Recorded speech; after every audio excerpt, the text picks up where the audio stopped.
L'event loop est une notion essentielle en JavaScript. Et comment la comprendre? Eh bien, avec tout ce qu'on a vu actuellement, on va pouvoir la comprendre. Imaginons donc encore qu'on a donc un set timeout avec, ça y est, une seconde d'écoulée et donc l'intérieur de cette timeout à exécuter. Eh bien, l'API ne va pas directement envoyer ça au moteur, car le moteur, il ne peut pas gérer ça, il a des choses à faire, on ne sait pas en fait. Donc, ce que les API vont faire, c'est qu'ils vont envoyer les tâches à faire, les tâches qui, c'est bon, peuvent être faites dès maintenant, à ce qu'on appelle la callback queue. La callback queue, ça va être une suite de tâches qu'il y a à faire en fait, le plus vite possible. Ces tâches-là sont à faire. C'est des événements qui sont finis ou qui sont appelés, donc il faut les faire en fait.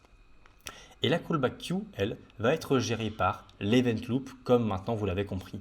Donc l'event loop, en fait, qu'est-ce qu'il va faire? L'event loop, il va constamment voir ce qu'il y a dans la callback queue, et il va constamment également voir ce qu'il y a dans le call stack en fait. Et si le call stack est vide, ou il y a uniquement la fonction main, ça dépend du point de vue, si le call stack est vide, eh bien alors il va prendre la première tâche qui représente la plus ancienne des tâches ajoutées, et il va l'envoyer dans le call stack. En fait, il va dire, ok, c'est bon, le call stack est vide, et donc on va envoyer ça eh bien, au moteur en fait. Et pourquoi il fait ça? Parce que pour rappel, le moteur est single threadé. Ça veut dire qu'il fait qu'une tâche à la fois. Et s'il est déjà dans une fonction, donc que la call stack n'est pas vide, eh bien en fait il ne peut pas faire ces tâches-là. Et donc c'est pour ça que l'event loop va constamment regarder la call stack et à l'instant où il est vide, eh bien il va envoyer une tâche à faire au moteur. Et si jamais c'est pas vide, eh bien, il va attendre en regardant constamment ce que contient la call stack. Et c'est ça le lien très important entre call stack et event loop. Maintenant, on va avoir une visualisation beaucoup plus claire de l'event loop et même de tout ça, en fait, de tout ce schéma-là. Pour ce faire, on va aller sur ce site web-là, qui est le site web créé donc, par quelqu'un d'assez important au niveau de JavaScript, enfin du moins un développeur qui connaît très bien son outil de travail tout simplement, et qui d'ailleurs travaille aujourd'hui au sein de GitHub. Il fait de nombreuses choses au sein de GitHub. Il a créé cet outil-là qui permet de très bien visualiser comment vont fonctionner call stack, event loop et callback queue en fait, et comment ça va interagir entre elles. Donc je vous mets bien sûr le lien de cet outil-là en ressources, et également si jamais franchement vous avez le temps, regardez cette vidéo-là, si jamais vous parlez anglais également, qui explique très bien, et en anglais bien sûr, comment va fonctionner tout ça à travers cet outil-là. Donc il a un code de base ici, si on peut zoomer un peu peut-être, hop, il a un code de base qui va simplement ici un événement à l'instant où on va cliquer sur ce bouton-là. Ensuite il va y avoir un console.high, ensuite il va y avoir un set timeout de 5 secondes qu'on va mettre à 7 pour notre exemple à nous. Et ensuite un console.log encore une fois. Donc c'est en fait ici on peut changer le code, on peut changer totalement le code. Et lui ce qu'il va faire c'est qu'en fait ici on va pouvoir voir comment ça interagit.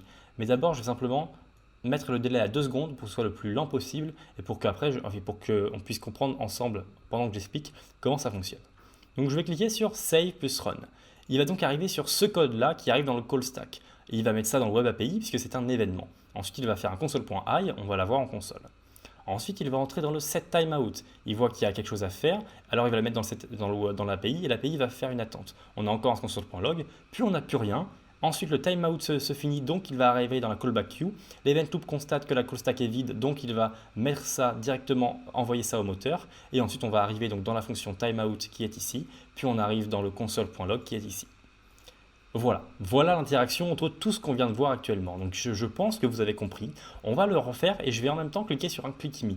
Et on va voir en fait le vrai comportement du set timeout. Donc de la même manière ici, j'ai mon événement ici donc, qui est géré par la web API, puis mon console.log. Ensuite j'ai un timeout ici qui s'exécute dans 7 secondes. Ici je vais cliquer sur Click Me, puis je vais encore cliquer sur Click Me et on a deux événements qui sont en callback queue envoyés par la web API. On voit que dès que le timeout est terminé, il se met à la fin en fait, il se met en dernier. Et donc il ne va pas s'exécuter au bout de 7 secondes, mais il va s'exécuter en fait au minimum dans 7 secondes, puisque la web API va envoyer le code dès que cette durée-là est écoulée. Sauf qu'une fois qu'elle envoie le code, elle l'envoie à la callback queue. Et donc si jamais il y a déjà des tâches à faire dans la callback queue, eh bien il n'y aura pas l'exécution directement au bout de 7 secondes de ce code-là. Et c'est pour ça que le set timeout, il ne faut pas croire que ça va exécuter un code dans X secondes. Ce que fait le set timeout, c'est que en fait, ça va exécuter le code au minimum, oui, dans 7 secondes. Puisque c'est un langage single threadé JavaScript via son moteur, eh bien, il est possible qu'il y ait d'abord d'autres tâches à faire, comme les événements ici qu'on avait par rapport au click me. Donc ça, c'est le vrai comportement de set timeout et qu'on comprend très bien avec toutes ces notions-là. Donc voilà, je vous mets ce site web là en ressource si jamais vous avez envie de bidouiller ou de faire simplement ici votre propre code pour bien comprendre comment ça marche. Ici bien sûr j'ai mis un délai à 2 secondes donc c'était assez lent, mais on peut très bien mettre beaucoup moins. Et ça va aller un peu plus vite, hein. Ici, je peux mettre du clic. Le clic, bien sûr, ce que ça faisait, c'est que ça faisait un autre set timeout avec un console.log, mais qui cette fois-ci durait 2 secondes. Voilà, ça peut vraiment être, ça peut aller assez loin au niveau de l'interaction et c'est très très intéressant de comprendre ça en tant que développeur.